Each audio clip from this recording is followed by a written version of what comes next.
This podcast is brought to you by the American Enterprise Institute. If you like what you hear, please subscribe, rate, review, and share. Thanks for listening. Here's our show. What in the hell's going on? What the hell is going on? What the hell is going on? I don't know what the hell he's talking about. You don't have to know what the hell is on it. What the hell's the matter with these guys? We don't know what's going on. What the hell's going on? Who in God's name knows what it's all about?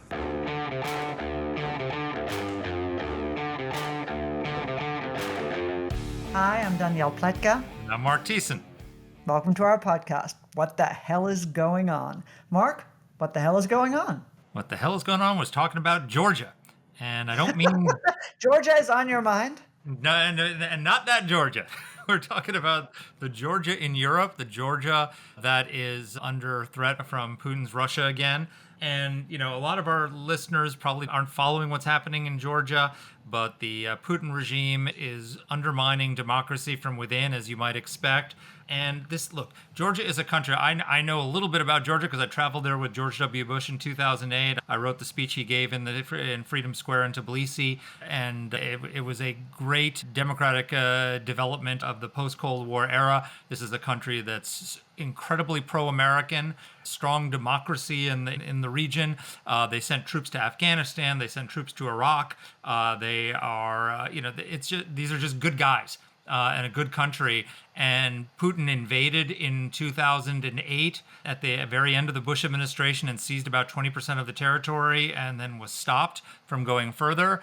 And now he's trying to undermine it from within by funding a movement in Georgia that is trying to turn Georgia away from the West and towards Russia. And Georgian people don't want that. And they are turning out by the tens of thousands, if possibly over 100,000 if you count the whole country, in protest to try and stop Putin from undermining their democracy and undermining their integration with the West. That's the long and short of it. Did I do a good job? You did a great job, Mark. Thank you. Look, one of the things I ask our guest is the question that our listeners might be asking themselves, which is, oh my God, yet another small country far away about which we know little. Yeah. And the answer is, these are the canaries in the coal mine, guys. Yeah, I know. I get it that we have our own Georgia to worry about. If you don't like Fannie Willis, you probably don't care about somebody who is a Fannie Willis far away in another foreign country. But look, I really want to make this plea to people that I think is really inherent in so much of what Mark and I talk about, which is we can do cheap, easy, symbolic stuff that stops the advance of the Russian Empire that Putin seeks to create, the new Soviet Union that he seeks to create. And we can do it just as if we had stood up to Hitler and kind of said, you know what, actually, we don't want you to take the Sudetenland. We're not sure where it is, but we don't want you to take it. That's not okay. And you never know what you can stop if you act early. Our tendency is just to go, Ukraine, whatever, Georgia, whatever. We can deal with this when it's a problem. And the answer is, when this is a problem, it will be that Russia is invading NATO countries and we will see war again on European territory. We don't want that. Exactly. So the short answer is it's better to do something low cost early before a crisis emerges than to let the crisis emerge and then all of a sudden have Ukraine. Which is exactly. And you all are going to hear the playbook is exactly the same. This is a country on Russia's border where they have interests. They don't like their pro-Americanism. They don't like their democracy. They don't like their economic freedoms. And so they have very steadily been chipping away. And we didn't talk about this with our guest, but in 2008, Russia invaded Georgia. Right. And it was a pretty short operation. They occupied 2 parts of Georgia, and then they stood down. They're still occupying the land, but there was a ceasefire mediated by the European Union to end the fighting, much like there was an agreement, the Minsk agreement, about Ukraine. And the Russians never abided by any part of that agreement. And we have treated that as if it is a matter of irrelevance. We have treated compliance by Russia and Putin with their international obligations as just a nothing burger. It is insane. So here's my suggestion to our listeners. If you're wondering why you should dedicate the next 20 minutes or so, 30 minutes or so to understanding this is something that if we don't do something about it now could be the next Ukraine issue a few years from now. And so what we've done here is we've asked David Kramer, who's a friend of ours. He's been on the podcast before, former assistant secretary in the Bush administration, head of the George W. Bush Center, to give us a basic Georgia for Dummies. What's going on there? And I'm one of the first dummies because I haven't focused on Georgia since I was there with President Bush towards the end of his presidency. But what's going on? Why does this matter? What should we be watching as you see this popping up in the news more and more? Just some basic facts about what's going on there and why we should care and what we can do in a small way to help the good guys in Georgia stand up to the Russians. Okay, you usurped my part of every single interview, and so I'm going to repeat what you said. Damn it. David Kramer is, in fact, the executive director of the George W. Bush Institute. But before that, he was at Florida International University, and he was at the senior director for human rights and democracy with the McCain Institute. He was the president of Freedom House. He was at the German Marshall Fund, and he served for 8 years at the Department of State during the George Bush administration, including as Assistant Secretary of State for Democracy, Human Rights, and Labor, Deputy Assistant Secretary of State for European and Eurasian Affairs. We could go on and on and on. A really long and distinguished career and a wonderful guy. Here's our interview. David, welcome back to the podcast. Great to be with you guys. Thanks so much. All right, so we're talking about Georgia and not the one in the south of America. We're talking about the other Georgia, the one in Europe. Tell us why our listeners should care about what's happening in Georgia and what's happening in Georgia. Tell us what the hell is going on. Exactly. Yeah, so Georgia is a small country, a little over 3 million people. It's in a region called the South Caucasus. It's south of Russia. That's important because in 2008, Russia invaded Georgia and occupies, still to this day, 20% of Georgian territory. But it really emerged into prominence back in 2003. Georgia led what became known as the color revolutions throughout the region. There was the Rose Revolution in 2003 that brought an end to a corrupt government there. It was a popular movement. It was pro-democracy. It was anti-corruption. And Mikhail Saakashvili, who actually studied in the United States at Columbia, well known to people in the Bush administration during this time, emerged as the new president. And so Georgia really stood out from 2003 on for being this kind of island of democracy in a sea of authoritarianism. And it also is an incredibly pro-American country. It's a pro-European country. It's a pro-democracy country, strongly against corruption, wants to join the European Union, wants to join NATO. And the United States has also provided in the past 2 decades some $6.5 billion in assistance. So given the population, that's real money. We've invested a sounding lot. very familiar, David. Sounds like the story of a country not so far away where a war is taking place right now. There's no question. And what we're seeing, however, is not a war reemerging in Georgia. Remember, that war in 2008 when Russia invaded was only for 5 days, but it led to Russia's continued occupation of 20% of Georgian territory. What we're seeing now is a move by the party in power, which is called Georgian Dream, toward Moscow, away from the West, toward trying to consolidate power, go after civil society organizations, the opposition. We're seeing basically the Kremlin playbook playing out in Georgia, and that was something I think a lot of us never thought we'd see. So help me understand, David, and welcome back, by the way. It's great to have you. Explain, when I think about Georgia, I think about a real success story, some really cool and almost unprecedented economic reforms in the wake of the collapse of the Soviet Empire, very serious security services reforms, police reforms, tax reforms. It was one of those things that I remember Saakashvili, the then president, explaining was something that was easier to do because this was a small country. And they did great things. And now, yeah, they look a lot like what has happened in Ukraine. How did we get from there to here?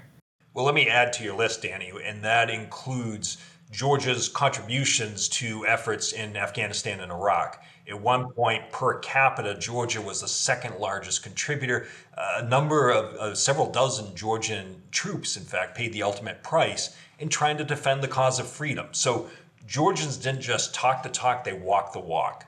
They showed that they wanted to be contributors to Euro-Atlantic security, to stability in the region, to being a source of inspiration for others in the region. If Georgia can move from a corrupt authoritarian system to a more democratic, corruption-free system, then others could too. And so Georgia really stood out because of its contributions, because it was so pro-American. About 80% of Georgians, to this day, despite the efforts of the current government, support joining the European Union and NATO. And so it is an incredibly pro-Western, pro-American country. And right now, the problem is that Georgian Dream, this party in power, it's in government, controlled by a billionaire, Benzina Ivanishvili is his name, is moving toward Moscow. And he and his prime minister and the government basically have decided, we don't want to go to the West. We want to make our bed in Moscow. And part of that is because of the corrupt activities of Georgian Dream.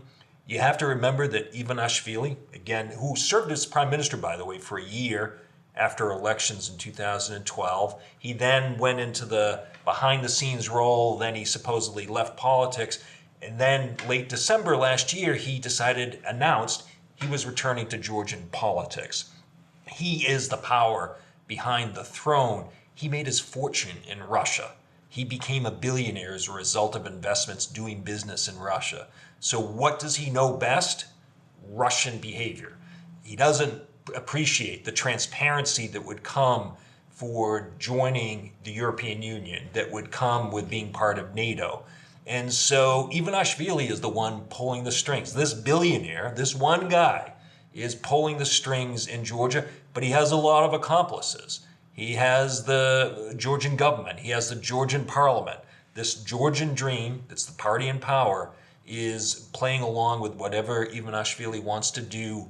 And so we're seeing the impact that one individual can have in a country. And it's why I think it's so important that the United States, our European allies, stand with the Georgian people in contrast to what Ivanishvili and the Georgian Dream-controlled government is doing. So it seems like, there's a lot of connections between Ukraine and Georgia. I was with President Bush when he went, I was with President Bush when he went to Tbilisi and gave a speech in the square there, but not long after that, I traveled with him to Bucharest, where he was at the NATO summit, where he tried very hard to get the NATO allies to commit to bring Ukraine and Georgia into NATO, and they refused. They made some sort of mealy-mouthed statement about how they one day, but wouldn't give them MAP, which is the Membership Action Plan. And it's no coincidence that those are the two countries that Putin invaded after that weak NATO response to President Bush's initiative. Are we sort of in the early stages in Georgia of what happened in Ukraine? This seems like they're in a period before the Maidan revolution where they're trying to control Georgia. They've invaded, they've taken the territories in South Ossetia and Abkhazia, and they control that, but they're trying to undermine the rest of Georgia by political infiltration. And if they don't get that, are they going to go to more direct military means? How do you see these things connected? Are we in the early stages of the same disease that they've inflicted on Ukraine? I think, Mark, you're getting at important parallels between Ukraine and Georgia. As I mentioned, Georgia led the way with color revolutions in 2003 with what became known as the Rose Revolution. It was followed a year later in Ukraine with the Orange Revolution, where the Ukrainians turned out in the streets in massive numbers against efforts by a pro-Russian prime minister who tried to steal that election. Ukrainians refused to accept that. They had a rerun of the election, and that's when Viktor Yushchenko became president in 2004. In Georgia, the case was Mikhail Saakashvili became the president after elections following the Rose Revolution. And you're right to go back to 2008, because it was then that President Bush, in office at the time, pushed for a membership action plan, which is a kind of stepping stone toward NATO membership for both Ukraine and Georgia. Both countries were interested in joining the Euro-Atlantic Alliance. And it was opposition in particular from Germany under Chancellor Merkel, as well as France, but mostly Germany.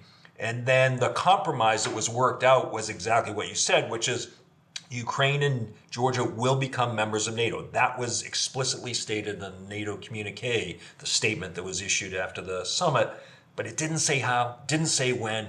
And the Russians were so fixated on what you referenced, a membership action plan. When NATO didn't support that, Russia thought we were backing off of Ukraine and Georgia. And so they thought it was open season as a result of that.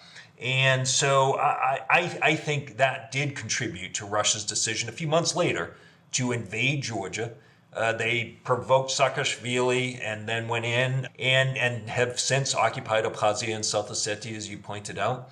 And we sent U.S. military aircraft to Tbilisi with humanitarian aid, which was a effort to let them know that if they marched on Tbilisi, because they were coming up the highway to Tbilisi, and that if they reached Tbilisi, they would meet the U.S. military there. Isn't that right? It is, but not only did we provide humanitarian aid, we brought back a number of Georgian soldiers from Afghanistan to help them prepare for further advances on the Russian side. And so we sent some pretty stark warnings. You got to keep in mind that this was August 2008. The Bush administration was winding down. We were heading toward an election. There were no sanctions imposed as a result of Russia's invasion of Georgia in 2008. And then not too long after, we all know the reset policy came in under the Obama administration. So just months after Russia invaded and occupied Georgian territory, we kind of swept it all under the rug and launched the reset policy. So from there, I think Putin felt no price that he paid for invading his small southern neighbor, no price that he paid for occupying parts of Georgian territory. And I think it's not a huge leap to go from what happened to Georgia in August 2008 to what happened in Ukraine starting in February 2014, following the Euromaidan revolution, the beginning of the Russian occupation of Ukraine, starting with Crimea, the illegal annexation there, and then the Donbass. So I think these parallels really are apt here.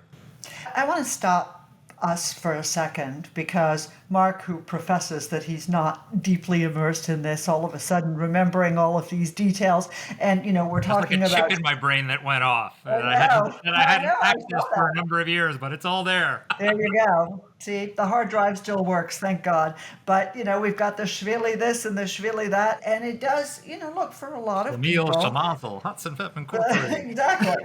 Hudson Pepper Incorporated. My God, that everybody is Laverne and Shirley, which was on in the 70s. Okay, now I digress. So, no, what I want to do is stop you for a second, and I want you to make the case. You're a former Assistant Secretary of State. You understand all too well exactly how the American public sees these kinds of questions. There's a sort of a small country far away element, especially with what's going on in Ukraine and everything else.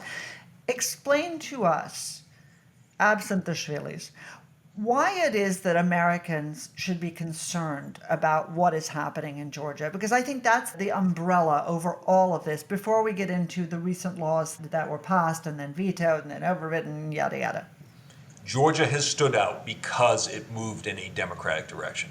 Georgia has stood out because it has moved against corruption. And in this region, you got to remember its neighbors. It's Armenia, it's Azerbaijan, it is Turkey, it is Iran, and it is Russia. Not a lot of democracies in that mix. Not a lot of countries looking to join the West. Turkey obviously already being a member of NATO, but having huge problems, to say the least. And so Georgia just stood out because these really brave people were insisting that they wanted to join the West, that they wanted to be part of Europe.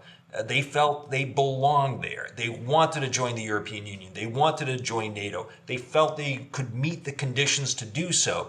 And so, in particular, going back, Mark, to your reference to President Bush, the U.S.-Georgian relationship during the Bush administration really became quite close. It was an odd pairing. a country of 100 times the size and population, the United States, with Georgia. But it's because Georgia stood up because they really wanted to join the West and move away from Russia's hold and grip. And so it's for that reason that we felt a responsibility and an interest, a national interest, to help a country like Georgia, because there weren't a lot of other countries like Georgia, bring it into the Western fold to help it maintain its sovereignty, territorial integrity, democracy. I would just add one thing. I just went back and was looking at the speech that President Bush gave in the square in Tbilisi, and you pointed out that they sent troops to Afghanistan. They also sent significant number of troops to Iraq, and so this was a country that was, whenever America asked of it, they were willing to do and stand with us in a neighborhood where that wasn't terribly popular. There's no question. And look, countries that want to join NATO in particular, there's always the question, well, are they just going to be consumers of the security and protection that we can provide, or are they going to be contributing to the overall alliance's security? Georgia, tiny country, has made it clear it is prepared to contribute to the overall security environment in Europe, and that's critically important.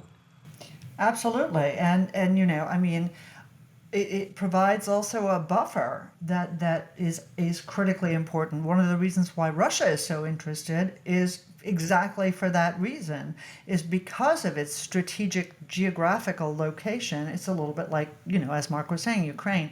So let's talk a little bit now that we understand the why, let's talk about the what a little bit. Yes, Georgia Dream, you've been following this very closely. Obviously, Ivanishvili has been a malign actor for a while, but what's really gotten them back into the headlines again is their effort to pass this NGO law that is very similar to the one that was passed in Russia.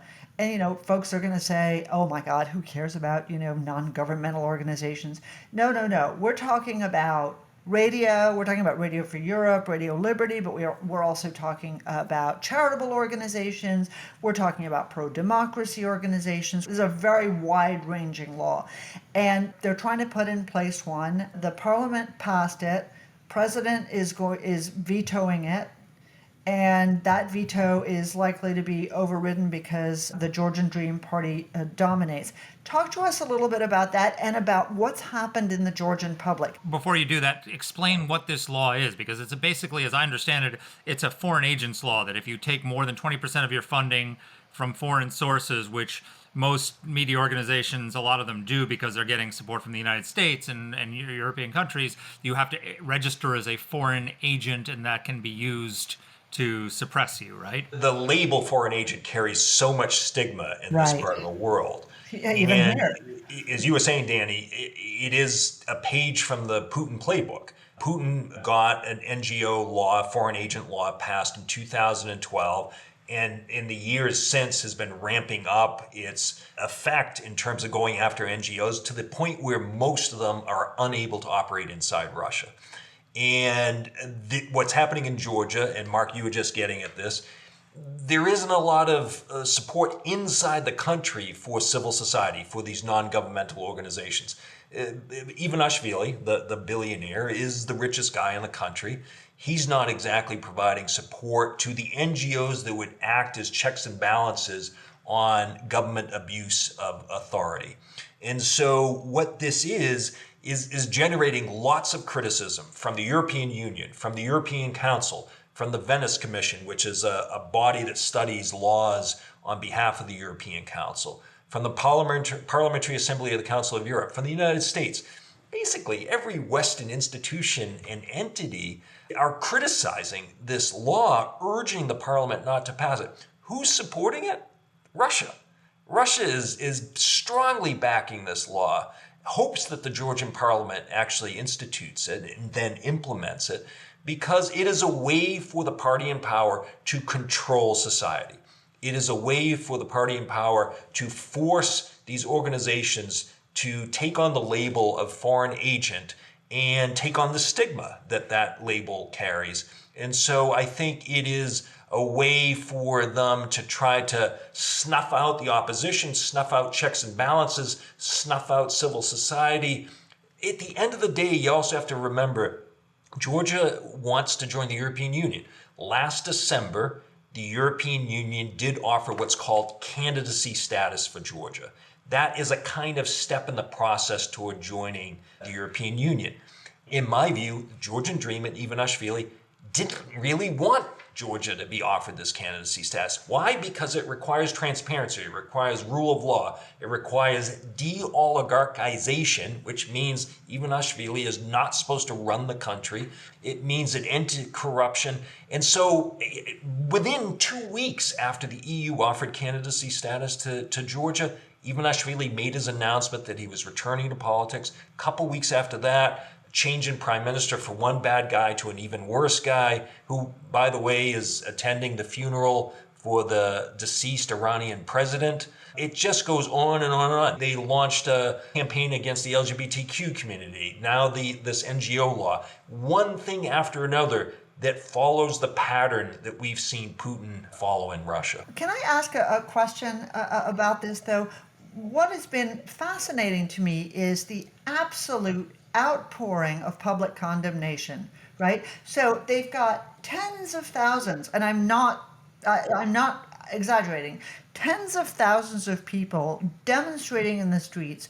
There are such potent demonstrations now going on in the capital and elsewhere that the Georgian government has deployed these sort of Russian-style black-clad ninjas to go through and, sort of anonymously beat people up. Okay, and they're imprisoning people and worse. Okay, I don't understand. If this can gin up that much public opposition, how did these people get into office? Yeah, I mean, just picking up what you were saying, Danny, these are robo-cops, they're called. These are heavily clad, protected security forces beholden to Ivanishvili, the oligarch, and they are beating up people. These protests, by the way, that might even be in the hundreds of thousands when you take the whole country into account. It's not just in Tbilisi that we're seeing these turnouts. And so they're peaceful, and yet the authorities are acting like thugs. You see them calling up people they are targeting who are activists and leaders in the civil society community. They're calling their families. They're showing up at their door. They're beating them up. They're forcing them to sleep not at their home because they don't feel safe, but finding refuge somewhere else. These are Putin-like tactics. This is thuggishness. And it seems like the Georgian people aren't going to put up with it. And so it is a sign both of the courage and resilience of the Georgian people, which is to be admired, and of pretty despicable tactics that the party in power in Georgia are assuming and taking on against these people. Something's got to give. And so the hope is that, and this is a strong hope among Georgian civil society, that the West will help level the playing field. And the way to do that is by imposing sanctions on Georgian officials responsible for this deteriorating situation. But did Georgian Dream steal the election? I mean, because otherwise, the question still stands. Yeah, I get what's going on. This is really bad. All understood. But if they're so hated and so representative of a different Moscow-based direction, how did these guys get into power? Well, as often the case in some of these situations, including Hungary, for example, these parties, these leaders come to power through elections. And the last election was so-so. It was not great. But in 2012, the first election that Georgian Dream won, that was a free and fair election. And to his credit, Saakashvili, who a year later stepped down as president, his party acknowledged they had lost. And so there was a peaceful transfer of power in 2012, 2013. Part of the problem, to get directly to your question, is a very disunited opposition and tactics used against Saakashvili's former party. In 2012, there were videos put out showing abuse inside Georgian prisons. That did real damage to Saakashvili's party, the United National Movement at that time. So it isn't entirely a fair process. I mean, politics and elections get ugly. And I think that's what we've seen in Georgia. But the case here has been where the opposition has been disunited and pretty feckless. And so people kind of resign themselves to voting for Georgian Dream. There is an election scheduled for October, a parliamentary election. There are no longer elections for the president. The parliament then chooses the president in this new system. So a lot of this is in the lead up to the October election, where Georgian Dream doesn't want to leave anything to chance. Ivanishvili made his money in Russia, right? So he's funded by Russia. Why isn't he considered a foreign agent taking 20% of his funding from a foreign country? That is a great question, Mark. Because he's the one deciding the rules, and those who decide the rules get to decide how they want to abide by them. There's no question. I mean, most of his fortune comes from having done business in Russia. And when he first came on, he did invest in Georgia. Right before one of the elections, I think it was 2018 or so, he provided student debt relief. Sound familiar? So it's a way. There have been some tactics that he's used in order to try to curry favor with the population. But I would say you have to go back to 2019. When I think you can identify when there was a real taking off the gloves moment. The Russians had kind of gotten fed up with the Georgian government's tendency to try to play both sides, lean toward West, but also keep in good standing with Russia. And it's when the Georgian parliament invited a Russian parliamentarian to come to Tbilisi, a guy who was a strong supporter of the invasion in 2008. He sat in the Georgian speaker's chair, spoke in Russian, and caused a huge uproar. This is 2019. The authorities responded with some pretty nasty force, but that was really a signal that Georgian Dream was leaning toward Moscow. And then it got worse after the full-scale invasion of Ukraine in February 22, where Georgia refused to side with Ukraine. Tensions reached such a point between Ukraine and Georgia, Zelensky recalled his ambassador. Georgia has not joined sanctions. In fact, has probably been involved in some sanctions evasion. I don't want to overstate that. And Georgia resumed direct flights with Russia. The flow of traffic between Russia and Georgia has vastly increased. A lot of Russians have come into Georgia, some escaping the mobilization launched by Putin. But we see Georgia no longer pretending. It's no longer sitting on the fence. It has clearly gone on the side of Russia, and I think you can date that going back to 2019. David, a lot of folks listening to this podcast, maybe not the listening to this podcast because most of our people are very right thinking, but a lot of people who are listening to what you're saying say, okay, here we go again. You're telling us we got to spend tens of billions of dollars in Ukraine helping them defend themselves against Russians. Now we're going to go further east and we're going to get sucked into another conflict with Russia. Like, why is this our problem? So this shouldn't cost anything. What is being proposed are U.S. sanctions, and let me be specific on what that means. Not sanctions against Georgia, the country, not sanctions against Georgia, the people, targeted individual sanctions against those responsible for trying to move Georgia in a pro-Russian direction and anti-democratic direction. That means denying them the ability, because it's not a right, but the ability to visit and travel in the United States, to send their families to study here. Ivanishvili has a child living in the United States. The former prime minister has a child studying in the United States. So these guys like to trash the United States. And by the way, the anti-American rhetoric coming from these guys is pretty stunning, while at the same time enjoying the freedom and opportunity that the United States provides. So we're not talking about providing billions of dollars in assistance to Georgia right now. What we are talking about are going after, in a very targeted individual way, those responsible for taking Georgia in the wrong direction. Shouldn't cost much of anything, frankly, from the American taxpayer to do this. We've already provided Georgia a lot of assistance. All the people in Georgia who want to join the West, support democracy, support anti-corruption efforts, are asking is that we impose some consequences on those responsible for taking Georgia in the wrong direction. They need our help because right now the fight is not fair, it's not even. Georgian Dream has the goons on its side, the peaceful protesters don't. So I'm really bemused by one little bit of this. I get what you're saying in terms of making them pay the price by the United States, not going to cost money. But there's this huge pot of gold at the end of the rainbow here for even the bad guys in Georgia, which is EU membership. Right? Now, as much as we might like to think that the European Union polices the quality of the democracies that are part of it and polices the finances of the various government officials that are part of it, that would not be true. But Ivanishvili is really putting at risk their EU membership. Is that the goal? Is that the goal? Is that what he wants? No, no NATO, no EU. He basically wants to become part of the old new Soviet Union. He gave a speech a couple of weeks ago in which he described the West, the United States included, as being part of the global war party. He is no longer pretending. He's no longer sitting on the fence. He does not want Georgia to join the European Union because of the transparency and anti-corruption and all of these requirements that come with membership.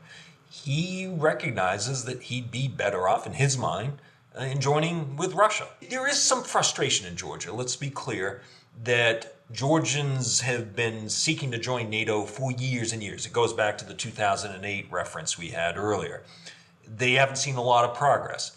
They want to join the European Union. They don't quite see the light at the end of that tunnel either. And Ivanishvili is trying to exploit this sense of frustration. I don't want to overstate that frustration, but exploit it by saying, you know what, they keep promising us a rainbow. We're never going to see it. Russia's always going to be our big neighbor. Let's make best with Russia as we can. And so, in my view, as I said, when the EU offered candidacy status, I think Ivanishvili was disappointed. I think he wanted the European Union to reject candidacy status so that Ivanishvili could say to the Georgian people, see what they just did? They gave us the middle finger. May as well make our best with Russia. So, yeah, I don't think there's any pretending anymore. I don't think there's any question anymore that Ivanishvili and Georgian Dream have decided they're going to go with Russia. They no longer join the West. This law, if it passes, the law on foreign agents, would essentially undo their candidacy status. Germans and others have said very clearly, if this legislation becomes law, if the parliament overrides the president's veto, and the president, by the way, has become a strong critic of Ivanishvili and Georgian Dream, to her credit, Zorobashvili, sorry for another Shvili, but if they do make this law, it will essentially undermine Georgia's candidacy status with the European Union. That's what Ivanishvili wants. David, thank you so much for taking the time to explain this to us and to our listeners. It's part of the world we don't pay as much attention to, and we probably should, because bad things are happening there, and we're grateful for your leadership on this. And it's not just that. It's not just that, Mark. It is that so often we have the chance to do something before it turns into Ukraine. You know, before it turns into the German invasion of Poland, before Putin reconstitutes the Soviet Union. We can act when it's cheaper and easier. And I've never understood why we're so lame. So thank you, David. For not being... I'll just say very quickly that the United States has significant influence in Georgia if it chooses to exercise that influence. It's arguably the most pro-Western, pro-American, pro-democracy, anti-corruption country among its population in the region. We should support it. It doesn't take much to do so, and we should stand very clearly on the side of those trying to join the West and the democratic community. Amen. Amen. Go West. Go Thank you for us. having me, guys. Thank you for your leadership on this. It's always great. So great to talk to you, David. Thanks. So Danny, what do you think? So I think that our conversation with David and what we talked about before underscores something that used to be like a reflex for the United States of America, which was to smack down uppity, dangerous powers, okay, like Putin's Russia, wherever they were. It wasn't a huge effort on our part, and it was just something we did because we were the United States of America. Right. Stood up for freedom, stood up for democracy, stood up for free markets, stood up for free people. And as a result, we were engaged in kind of weird places: Angola, Mozambique, Grenada, El Salvador. This doesn't always mean going to war.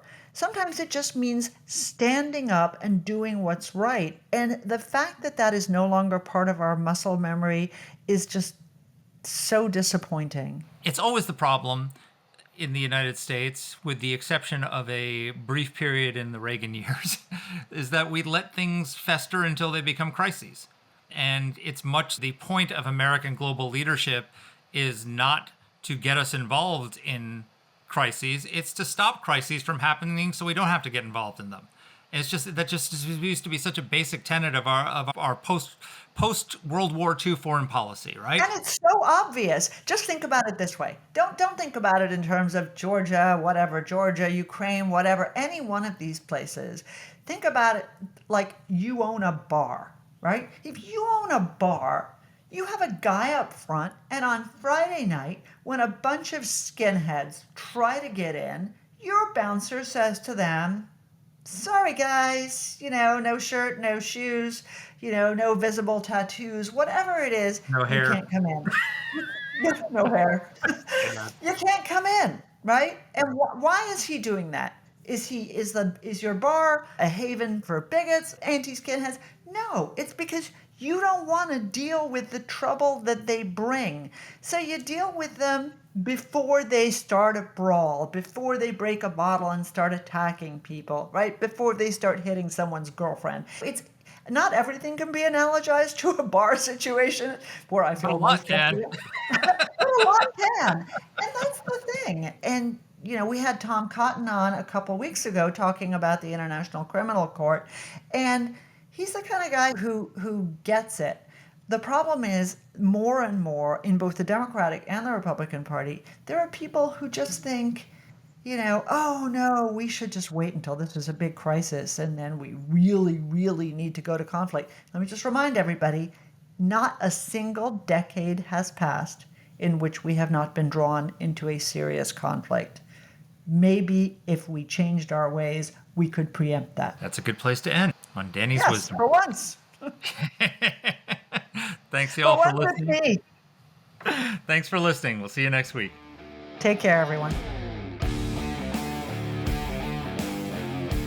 Let us know what topics you'd like us to cover. You can get in touch with the show by emailing us at whatthehell@aei.org. Or you can reach us on Twitter. I'm at @dpletka. And I'm at Mark Thiessen. That's Mark with a C. Please rate and review the podcast. If you like the show, please subscribe, share it, comment on Apple Podcasts, or wherever you're listening to this. Thanks for listening.